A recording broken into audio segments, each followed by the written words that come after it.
At CES 2023. My name is James Kotecki. I'll be your host right here in the C-Space studio. For the next 2 days, we're going to be talking to almost 50, yes, 50, of the greatest minds in media, branding, marketing, communication, technology, and we're going to be talking about NFTs, the future of content, the future of advertising, the metaverse, the blockchain, the future of creativity itself. It's going to be an amazing time. We've got a lot of fantastic guests coming up live for you on whatever stream you're watching on right now. You can be watching this on LinkedIn, Twitter, Facebook, YouTube, all those CES channels. If you're watching us on the CES digital venue, welcome to you as well. Some of our guests, even a little bit later today, will include folks from Best Buy, Uber, Comscore, Warner Brothers Discovery, Reddit, and so many more. But we are going to be kicking it off right now with a fantastic guest. Sarah Tatsis is the SVP of the Ivy Platform Development Team at BlackBerry. Sarah, welcome to the show. Thanks for having me. Did I say that right? The Ivy Platform Development Team? Is that an okay way to say that? Yes. So thank you so much for coming. We were talking a little bit before we came up on stage here. BlackBerry, a storied name in the annals of technology history, and you're still here, you're still at CES, but it may be different from the BlackBerry that people remember from 10, 20 years ago. Tell us about what BlackBerry is doing right now. Yeah, sure. BlackBerry has transitioned from what we all remember as a smartphone company to a cybersecurity and IoT company. And we've made that transition over the last 5 or 10 years, as you said. So yeah, we're really excited to be here at CES and talking about what we're doing in IoT, and very specifically about what we're doing in automotive and in the general embedded space. BlackBerry is here showcasing the fact that we have millions, actually 215 million vehicles currently today have BlackBerry technology in them. That's BlackBerry QNX technology.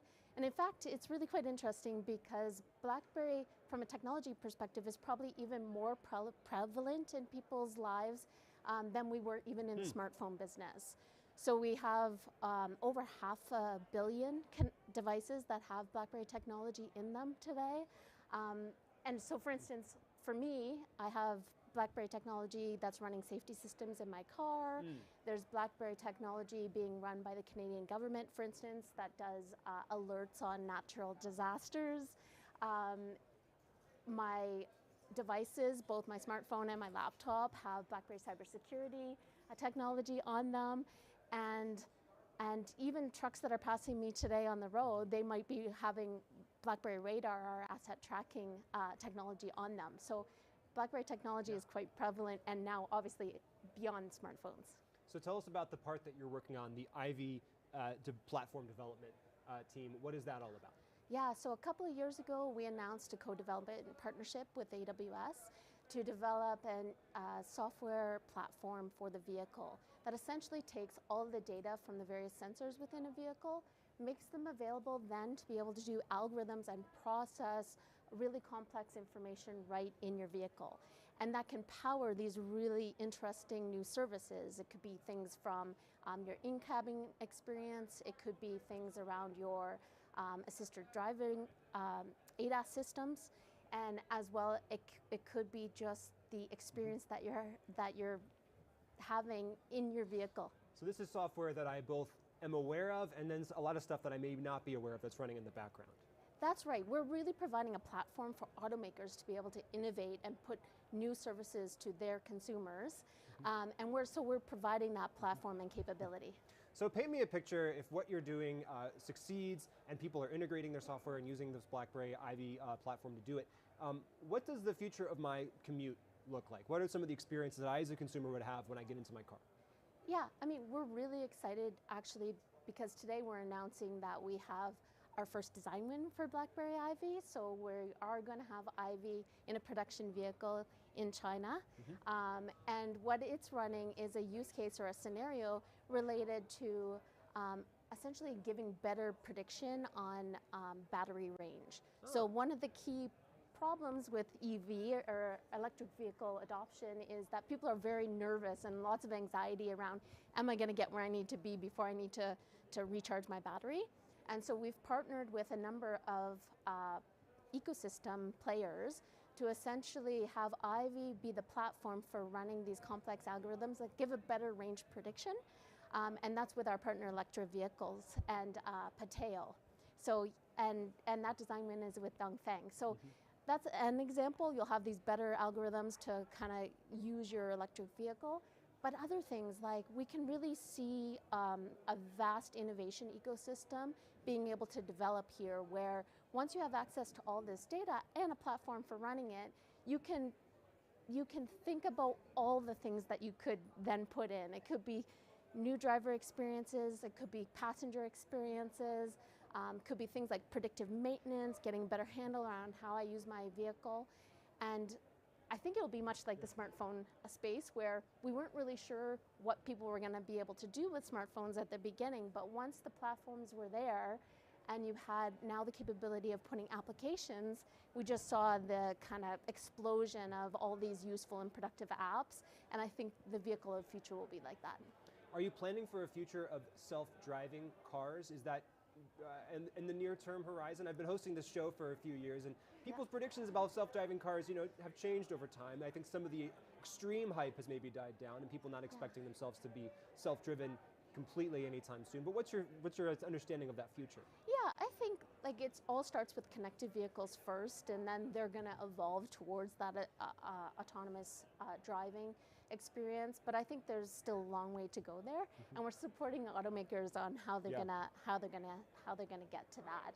And a lot of the basis of that really comes to the software definition of vehicles, which is essentially a way of providing functionality to a vehicle not based on the hardware that's in the vehicle, but rather the software platform. And automakers are still on that journey. So I think it's still going to be some amount of time before we see like broad mass adoption of autonomous vehicles.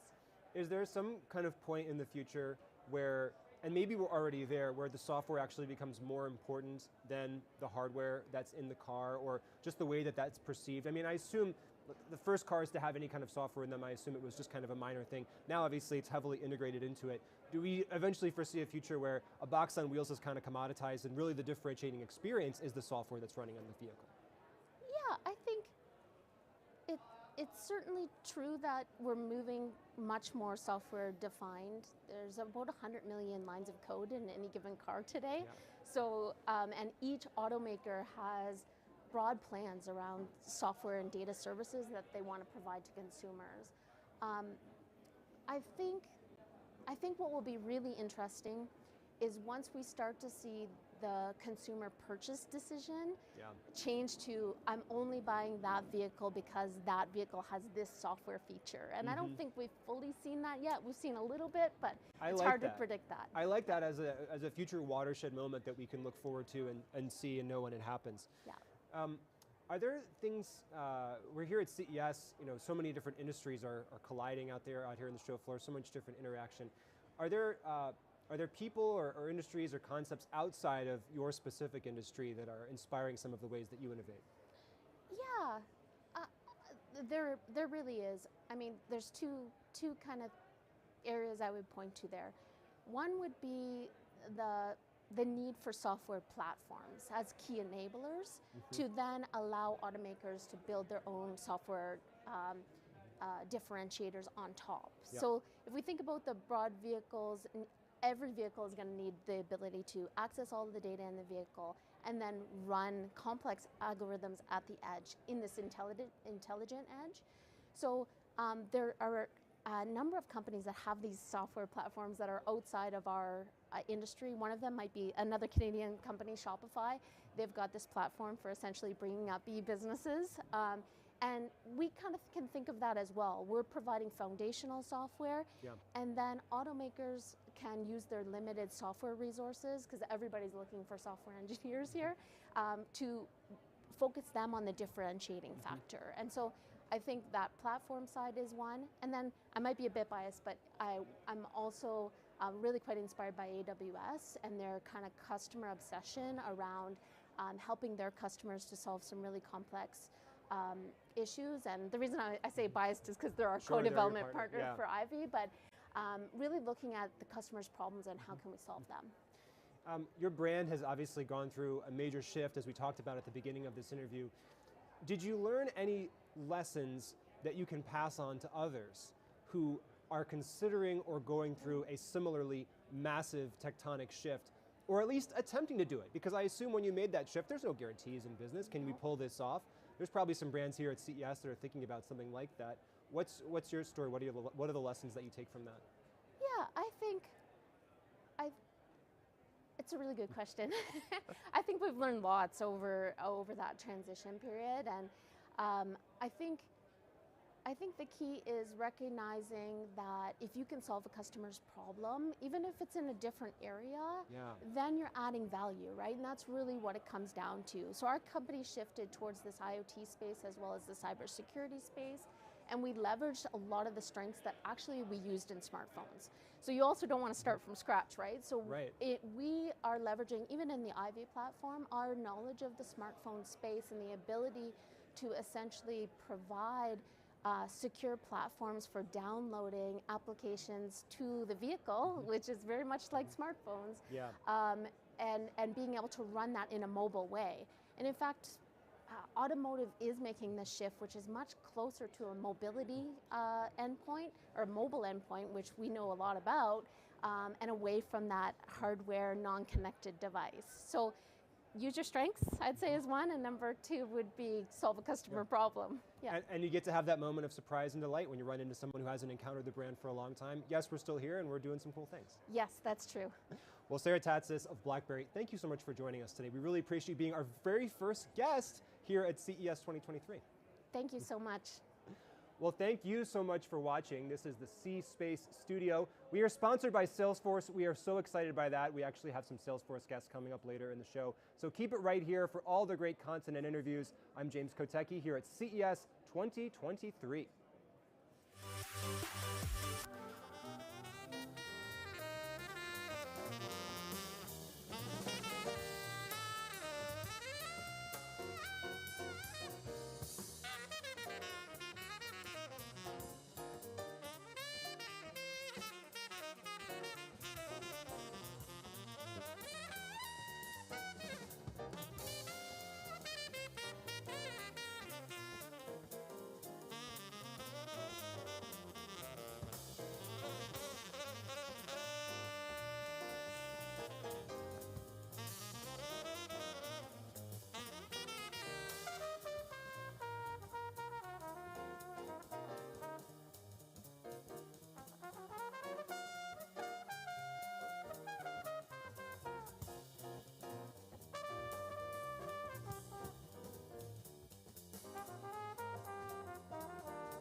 Right.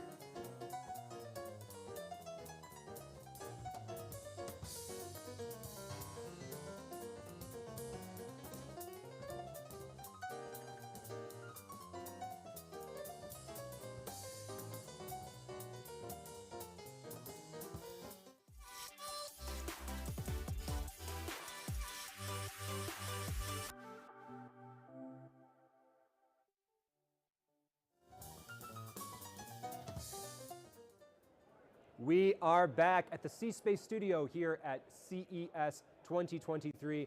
I am James Kotecki, and joining me is repeat C-Space studio guest, Scott Peretti, president of CATS Digital Audio. Welcome back. James, great to be back. Great to be back talking to you. Well, for those who didn't see our interview last year, let's just level set on what CATS is all about. Basically, CATS, you connect advertisers to digital audio content. Is that a fair description? That's right. So CATS is a broader company in television and radio and digital video and digital audio, but I oversee the audio component. Yep. And we have the largest audio offering anywhere in the marketplace, all come from pure plays we represent to every major broadcast stream that's out there, as well as podcasting, which has really exploded in a significant way. So what do you mean by major broadcast stream? When ABC does something and it puts it in audio, you're representing that? That's right. So a radio station has a regular feed, a terrestrial feed. Yep. You listen to it on the the traditional radio. There's also a digital stream of that too, and that's oftentimes a different ad inventory, and we monetize that for all those partners.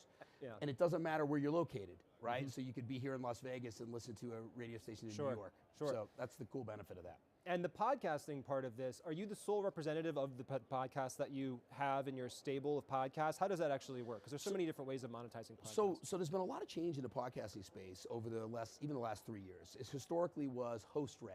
Right, so you had the host really talk about a product or whatever, and there's a lot of value Just like we happen to be sponsored by Salesforce here. There you go, exactly. All right, good, way to get the plug in. Got to plug them. Got it. Exactly right, but there's a growing segment with dynamic ad insertion, announcer-read ads, where an advertiser can target regionally, locally, anywhere, and deliver their message to consumers, not necessarily to a show-based. And that's where we work with a lot of these publishers and platforms to monetize, add additional monetization to their inventory. And this is why sometimes it's funny to me when I'm listening to one of my favorite podcasts and there's no ad. I'm like, oh, the dynamic ad insertion didn't trigger for that or something like that. That must have been somebody else. I'd like to know where that is. That wasn't we CATS. Certainly monetize I mean, that. I was like, it seemed like a big show. They should have put something in there. So tell us give us the snapshot. We're talking about the massive scope of this, but can you put some numbers on this in terms of how many people are listening, what all is out there? Yeah, so there's, right now, I think last year when I was talking to you, there were 2.5 million podcasts that were out there overall. There's now 4.1 million. Right. So there's been an explosion of it. And the reason is the barrier to entry to create content is pretty easy. You got one, James. Sure, I do. We have CES Tech Talk, in fact, in these episodes. So anybody can do it, right? Exactly, anybody can do it. So that's what's happened. And people have an appetite for diverse content that is often hard to find in mass media. So we're providing all of this content, any subject, anything you can think of, there's at least tens, if not hundreds of podcasts. The challenge is for marketers to reach those 4.1 million, right? And that's where a company like CATS comes in, because we're aggregating all that content and we're selling really the audience as I described it, in mass. And then there's also brand safety, and that really maybe there's two ways to define that. One is the traditional way of like, I don't want somebody saying something totally offensive and then try and sell them, a wholesome product right next to that. Right. Obviously every brand has their own threshold for what that might mean. But then I suppose also, if there was 2.5 last year and there's 4.1 million podcasts now, a lot of those podcasts probably aren't that good, right? I mean, if the barrier to entry is so low, it's just one guy in his bedroom, it could be an amazing podcast, it could be kind of bad, right? So I assume that some of the work that you do is trying to mediate that and help advertisers understand where to put. So the listener is the judge of what's good, right? I mean, sometimes what you might think's good is different, right? So it's where people are listening. So I think that's one thing. What is considered brand safe is kind of debated right now. So is it profanity in a content? Does that mean it's not brand safe? Some advertisers think so, but this is permission based. You're going to actually listen to that, and it's mostly done in a one-to-one environment.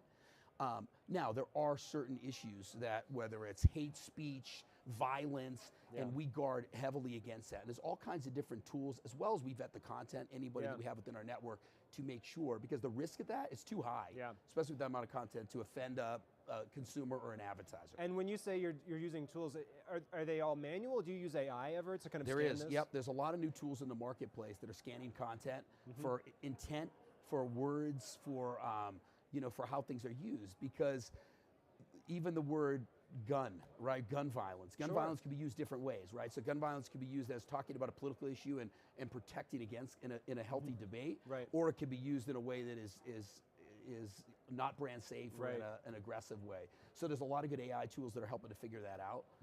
But we are very conservative because our network is so vast. So any content that we don't feel 100% comfortable with, we don't include. And what's the smallest kind of targetable consumer group that you can I, if I'm an advertiser, how narrow can my range actually be? With all this content, there must be some narrow niches I can really play It's in. unbelievable how narrow you can get, but a lot of times we advise in what's the objective, right? So if, we were working with a sports company that wanted to do something around wrestling and only wanted wrestling shows, right? Well, is that really, they're looking for people that are interested in watching a program about wrestling. That doesn't mean you're just listening to wrestling shows, right? There could be other ways to find that audience to get them. So they're trying, so it's really about understanding what the objective is and us developing a supply pack or the right curated audiences through any of our products to find that consumer, if that makes sense. It does. I mean, there's the supply of audio content that's out there, but then I suppose there's also, I don't know if you would frame it this way, but the supply of listener time that they actually can devote to this, right? Right. How much time are people listening to this, and how much more can it conceivably grow, right? There's only 24 hours in the day, I have to sleep, sometimes I have to talk to my family, sometimes I have to do interviews. I can't listen to digital audio all the time, but I assume it's still growing. So do you see a threshold there that it's going to...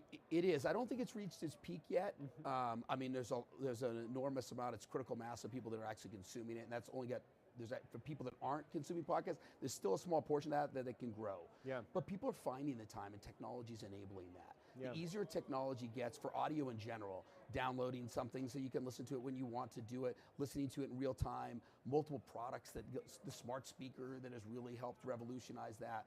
So I think people are more and more engaging in audio because it's easier to access and it's in front of them through technology. So I think audio in general has a lot room to grow as much as we're consuming it. Do you think that audience expectations are changing? If everybody has a podcast and everybody increasingly has the tools to make their own podcasts, do you say to a brand that wants to create their own, like, you don't have to worry about making it perfect anymore in certain situations? Do you feel like their expectations for quality have changed? It depends what again, it goes back to what the advertiser's objective is, James. So I feel like some brands want to create their own, maybe it's a marquee thing, it's like a vanity project that they want. They want to create their own podcast to talk about that. They don't really care if it draws listeners in, right? So that might be the objective, to do that or use that in their own marketing plans. But if you're, again, most marketers, most advertisers are looking to reach consumers that are going to buy their product or engage in their services, right? And so audio is proving over and over again to be a very valuable source for that. And it's intimate, it's personal, it's typically in a one-to-one environment, it's ubiquitous, you can consume it. So I think as tools come on, I mentioned some of the AI tools that are available to allow us to refine and target the consumers, not necessarily even the content, but to reach the consumers, you're going to see more and more people adopt to it. And even now, I would say, if I can add on to that, I think there's a lot going into 2023. There's definitely some market uncertainty out there, right? I mean, I think there are, we don't know exactly what's going to happen with the economy, but a lot of our advertisers are being cautious with the dollars they spend. And that's leading them to spend more in digital audio. It works. These brand studies show it works. Attribution studies show it works. It's an efficient means to get the message out and to engage with consumers. So, ironically, that uncertainty is really benefiting us in the digital audio space and helping to drive our business, forward. You mentioned attribution. What's the latest state of technology there in terms of how much you can attribute to an episode, how much you can understand who's actually listening to your content and getting your ads? So there's all kinds so more and more data companies are flooding into the space because they see the advantages of audio, right? And they see how effective it is. And a lot of these data companies will talk about audio in relationships to other media, and they get excited, which gets us excited. But they're looking at things like creative, like how testing A/B creative, what creative is more impactful. Are we driving people to sites to gauge things? Foot traffic. Are we driving people to locations or restaurants or QSRs? And again, time and time again, it proves out that audio is very effective, mechanism to get people to, to engage. I know you want to talk about your data platform, KIM. I believe there was a partnership, or this is your own thing, right? It is. Katz Digital has a proprietary data platform called KIM. So tell us about that and what the state of that is. Yeah, last year you got it out of me. I actually mentioned it to you when we were here about a month before we rolled it out. So this year, Kim, which is the Katz Intelligence Manager, is what we have there. And basically it is the largest, what we see as market-wide for audio first-party data source. So we're working with all of our partners, and this year we took some huge leaps forward.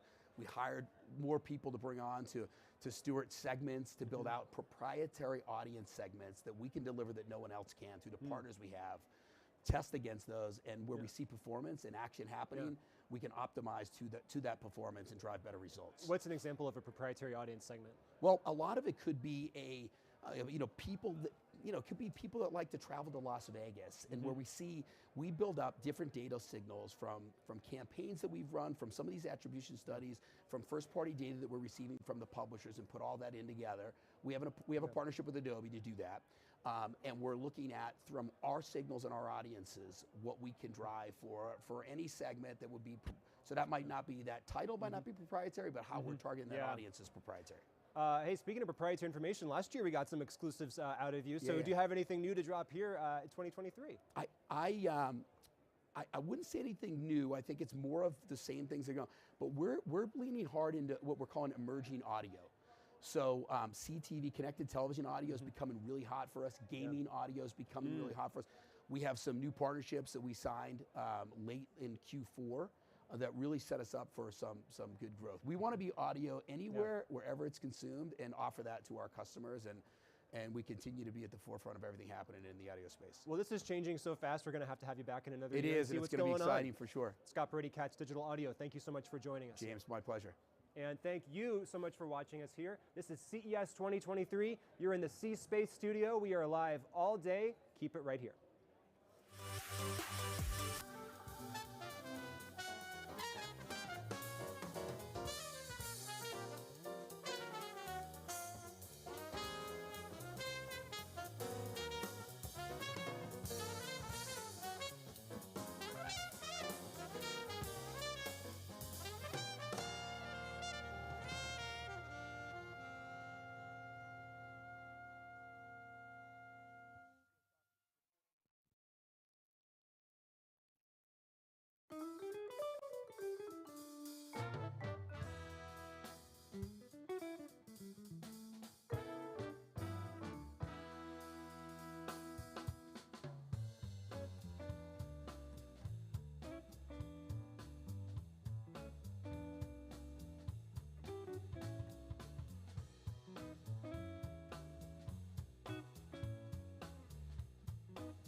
Can you see her walk? Oh, you want it here or next to me?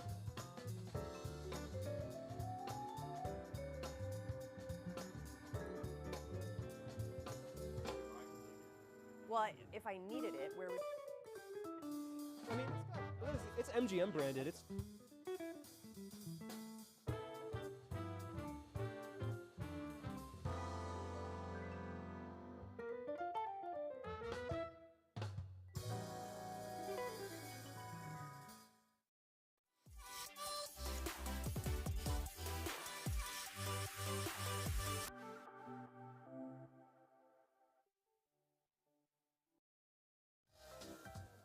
This is the C Space studio at CES 2023. I am James Kotecki. Welcome back. We're joined by Best Buy's own Allison Peterson, Chief Customer Officer at Best Buy. Thanks so much for joining us here today. Thank you for having me.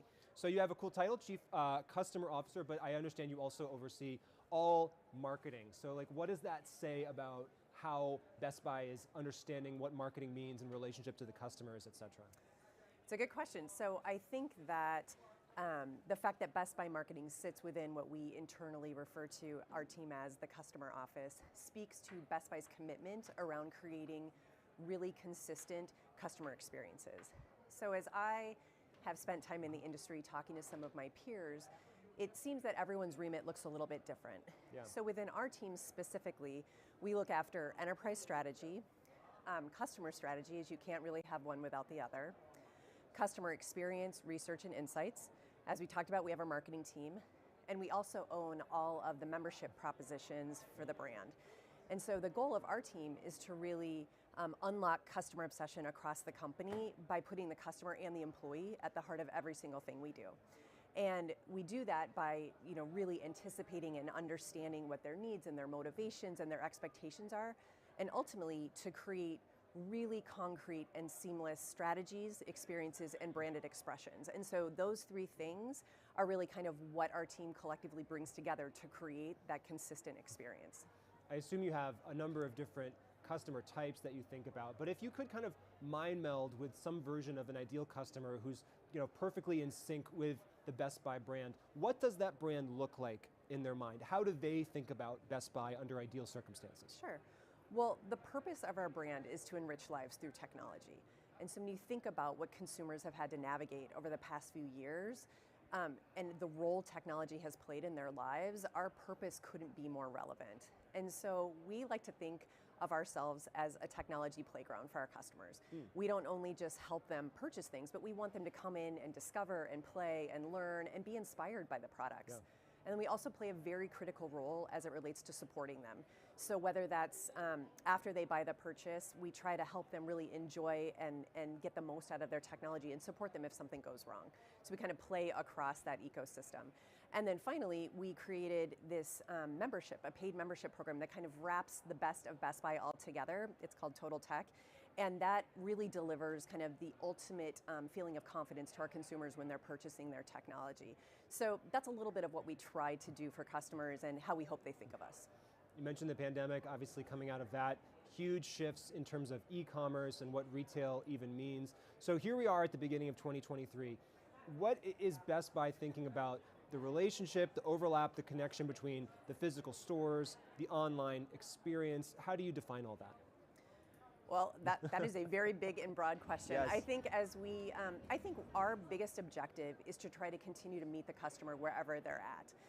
And we happen to be in a really advantageous position where we have multiple places where we can engage with those customers. So whether that's in our store, on our websites, in their homes, virtually, we have a virtual store we stood up in the course of the pandemic. All of these ways are ways for us to be able to just connect with our consumers on their terms and to give them the ultimate choice in choosing. And what is the virtual store? What does that mean?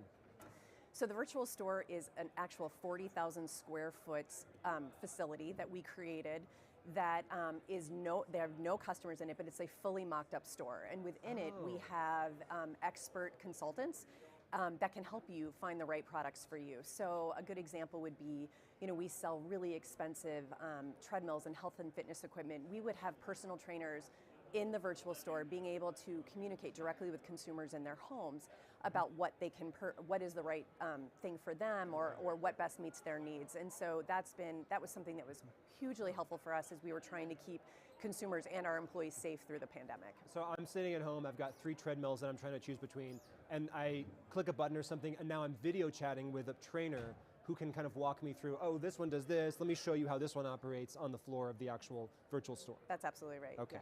Yeah. That's pretty cool. It is cool. And do you see that as part of the metaverse? Do you use that term? Do you think in those terms?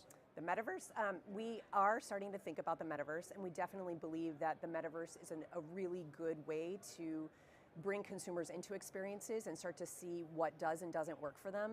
You asked about physical and digital retail. One of the things we know is that it takes a longer time to be able to adapt and adjust in physical retail and to get that kind of that environment right. We think the metaverse allows us opportunities to play in a world that we can take consumers through that maybe doesn't have the long lead times that a physical environment would bring about. And so I think we're starting to think through how some of that technology fits into our current strategies. Yeah. Do you see a world where the retail experience looks radically different? I mean, obviously it'll continue to evolve as digital spaces evolve, as the metaverse evolves, but do you see ever a need to kind of, we got to throw away the playbook and totally rethink what the physical situation looks like? I suppose the pandemic was one opportunity to do Absolutely. that. How are you thinking about it now? Yeah, I would say we have done that and we will continue to do that. So one example I'll give you is curbside pickup. So in the pandemic, we saw businesses immediately pivot to trying to meet the needs of their consumers. And what we saw was other industries actually led, like the restaurant industry actually led the importance of curbside pickup out of the chute, and then retailers followed. Yeah. We were actually able to pivot our entire business model. It's something that I'm truly proud of and proud of the team for doing in 48 hours to be able to meet the needs of consumers when we were deemed an essential business. So that's a really good example of how, a typical omni-channel retailer had to reinvent themselves in a moment to meet the needs of consumers. And the curbside experience is a really good example of that. We've been very out loud about the fact that we are testing and learning all sorts of new formats in our physical store concepts. And this idea of the experience you can have in a physical store could not be more important than ever. Yeah. And we talked a little bit about why, which is our unique superpower as a brand to be able to really help customers discover and learn and play and get the most out of their technology in those environments. You talk about that retail experience. It includes increasingly retail media. So I'm in the retail environment and I'm looking at videos or advertising or educational things, all sorts of types of things like that. So what is Best Buy thinking? What's your kind of snapshot state of play as far as what retail media means and what you're doing with that? Sure. Well, no one can deny the enormous growth that's happening in retail media, and we're seeing a ton of brands, kind of look at this opportunity, really start leaning in and in their own retail media networks to try to capitalize on that growth. We at Best Buy have been in the business of connecting brands with consumers for many, many years, and retail media networks are kind of the new innovation of the way of doing that. And so we too have our own retail media network. It's called Best Buy Ads. And what makes Best Buy Ads really unique versus other retail media networks is our truly deep and rich customer data. And so when you think about how highly considered technology purchases are, not only do we get all of this great data at the moment of the transaction, but we get all of this great information and engagement with our consumers upstream as they're researching and getting inspired about those products, as well as on the downstream of that, which is, as they go to own these products and they need support and they want to truly get the most out of them, we all actually engage with them in that way and in their homes and in all sorts of different ways. So we really play across this buying cycle of technology, and because of that, we have such rich data. Well, I mean, you're talking to a person, and I assume many people now are like this. It's like, throw away the directions that came with the product. I'm just looking it up. I need to look it up online and find some video about how to set this thing up and how it actually works. Correct. I want to pivot in the last few moments here to talk about the theme of CES 2023, which is very exciting. This theme is human security for all, which is the idea that tech can do good for food access, climate security, health security, all sorts of things. Does that resonate with Best Buy, and what does that mean to you here? It absolutely resonates with us. We are very committed to protecting our planet, as quite honestly our customers and our employees expect it, and the planet kind of demands it. And so between our carbon reduction efforts, our e-waste recycling work, we are very committed to protecting our planet. That's fantastic. Fill in the blank. 2023 will be the year of? I would say constant iteration. I think when we look at the backdrop of the macro environment we're operating in, as well as kind of the dynamic evolution and needs of our consumers, we are going to need to be more focused on progress kind of over perfection. And I think if we adapt that more agile way of thinking, I think it will help us be more creative in solving consumer needs and really ultimately growing our businesses. Well, thanks for spending some time with us today. Allison Peterson of Best Buy. Absolutely, thank you for having me. And thank you so much for joining us. We're here in the C-Space studio. We're live all day. Keep it right here. I'm James Kotecki here at CES 2023.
Is this your first thing?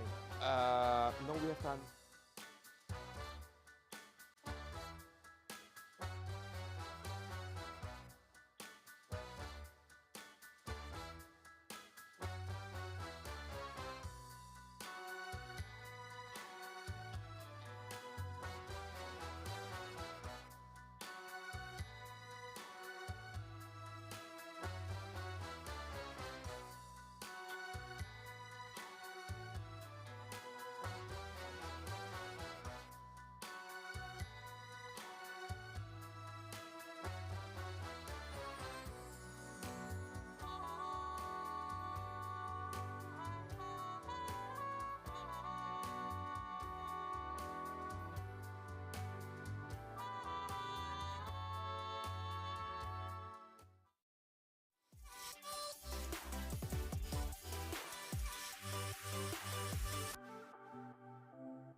Shot, what the audience looks like, what the scope is, any kind of numbers just to kind of tie us to reality here. Sure. Yeah, Uber advertising is a business which Uber launched last year. And so we enable advertisers to engage with our riders on the Uber platform. So imagine that you are here in Vegas on the way to, let's say, to the convention, right? Sure. Yeah, we can show you an ad while you're in the car. Typically, it's a 20-minute ride. Yep. And as an advertiser, we have the opportunity to engage with you for about 2 minutes. It's 100% share of voice. And it's a really great opportunity for advertisers to engage. We have about 125 million active users on the platform. We have about 2 billion trips a quarter. And we are actually already live in 30 markets globally. In addition to our opportunities on the mobility side, we also have a strong advertising business for our delivery partners, so restaurants. Yeah. So imagine that you would like to eat something tonight. Uber Eats. Uber Eats, and quite likely you do not actually know what you would like to eat. You are just hungry, Common you're problem, starving, right? common problem. And that's the opportunity now for an advertiser, right, to influence what you get tonight for dinner. And in the future, not only what you get for dinner, but also what you get from, let's say, grocery shopping, CPG, alcohol, right? Everything that's actually sold on our platform. So let's talk about the experience for someone who's in a car. Is this, how have you found, as you said, you rolled it out relatively recently. Yeah. How have you found the reception? Have people been okay with being advertised to? Do they even realize that it's happening sometimes? Is it kind of subtle? What's the experience like for them? So we actually got really great feedback from the riders themselves, as well as from advertisers. Yeah? If you think about the riders, right, for them, the information that we are showing them is actually highly relevant. Right. And we can measure that with high click-through rates, like 3%, high viewability rates, right? But for me, actually, personally, people actually reach out to me and say, hey, I saw the ad. It was cool, it was amazing, right? So they really memorize the ads that they see in the car. They can engage with the ad, as I mentioned, right? And eventually even buy stuff on the platform. Right. Now, when it comes to advertisers, right, for them, it's a new platform. They're leaning in. CES is all about innovation. And so for us, it's how can we innovate with them together, right? And so we have seen a lot of good feedback from advertisers. Here we're super busy. One advertiser after the other wants to learn more about it, and so they're really leaning into it. It's really, really amazing. We're talking about relevance. Obviously, you have a good amount of information on the rider. Yeah. You have information on where they're starting from and where they're going to. Exactly. So what are some examples of relevant things? Could it be, oh, there's a restaurant close to your destination, there's going to be a show at the venue that you're going to in 3 weeks, maybe you want to come back, things like that? Exactly, right? It could be, hey, you're right now on the way to the airport. You're right now on the way to the gym, right? Or we may know that you are into vegan food, right? Right. And so the cool thing about us is that we can not only influence your buying behavior online, but also your buying behavior in a retail store. Imagine you're right now on the way to, let's say, Walmart, and I'm Procter & Gamble, right? I would like to influence what you're going to buy in a brick and mortar store at a Walmart, and we can offer that. And this is all being delivered on the phone at the moment. Correct. Right? Are there plans to kind of expand beyond that? I mean, there's potential to have other screens in cars and things like that. Indeed. So we have right now 2 services live. The first one is, as you mentioned, on the phone itself, the app, right? And secondly, in 7 cities here in the US, we also have screens on top of cars. Right. But what we are super excited here and what we're launching here at CES is in-car tablets. So bigger screens, right, where we can then also show video advertising in the future, speaking about connected TV, right?